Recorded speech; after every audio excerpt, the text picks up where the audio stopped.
I call David Shearer. Thank you, Mr. Speaker. I think we have some agreement on the need for good legislation around swimming pool fencing and protection. We've heard of the statistics both before and after the 1987 Swimming Pools Protection Act came through, where drownings basically dropped from 10 a year down to about 3. So it was a remarkable piece of legislation in terms of saving lives. And we heard from submitters in the Select Committee that of every death that occurs, there's about 9 that are seriously injured by near drownings, which can cause brain damage and all sorts of other damage. It was both a considerable cost to the families, but also obviously a financial cost to the state as well. So this bill moved closer to where Labor wanted it to be and where we felt we could support it, but it never quite got there. It was a bill that was originally looked at by Shane Jones when he was in government.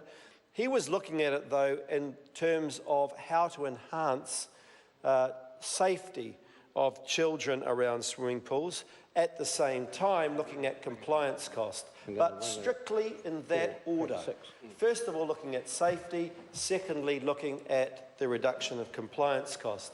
What we had when Nick Smith took this bill over was very much the primary focus was on reducing compliance costs.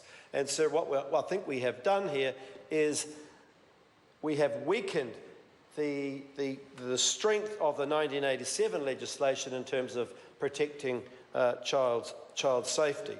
So, sir, we wanted to see in this bill a number of changes, in particular the SOP that Jacinda Ardern put up, which was SOP 208, and that called for physical closing of doors between a house and a swimming pool.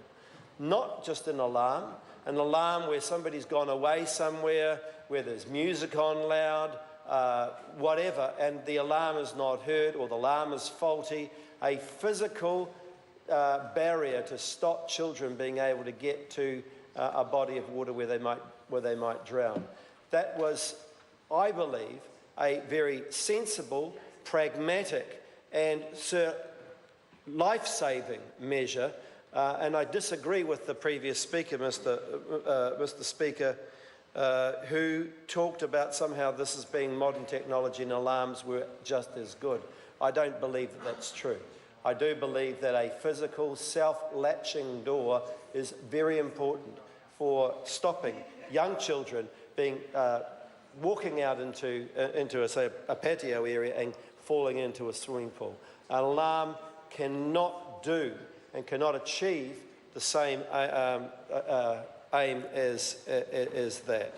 Sir, I think probably for us one of the most overwhelming persuasive points was the range of highly considered and very reputable people that came before the Select Committee. WaterSafe, the Auckland Regional Health Board, the New Zealand Paediatric Society, Starship Hospital, all people who have been working on the front line with child death through drowning or child injury through drowning. And all of them said, please do not put this legislation through as it stands, because it will weaken what we have at the moment, and as a result of that, we will have more drownings. Sir, unfortunately, the government has not gone far enough in meeting those needs, and it has gone some way, and I will say we have now a better regulatory regime in place, which is that councils will be obliged to check pools and the fencing off pools every 3 years. And it's very interesting to note that when they looked at the ability of homeowners to comply with the regulations, only about 1/3 of the people they visited were compliant. So that will definitely make a difference, ensuring that homeowners, in fact, are able to will be doing that. But sir, have I got Only 5 minutes. You're on a split 5-minute call, so thank you've you, got sir. All right. 3 seconds left. 3 seconds. So, sir, for those reasons, sir, we will not be supporting this bill. We appreciate that the bill has moved somewhat, but it is still not adequate as far as protecting the lives of children. Thank you, Mr. Speaker.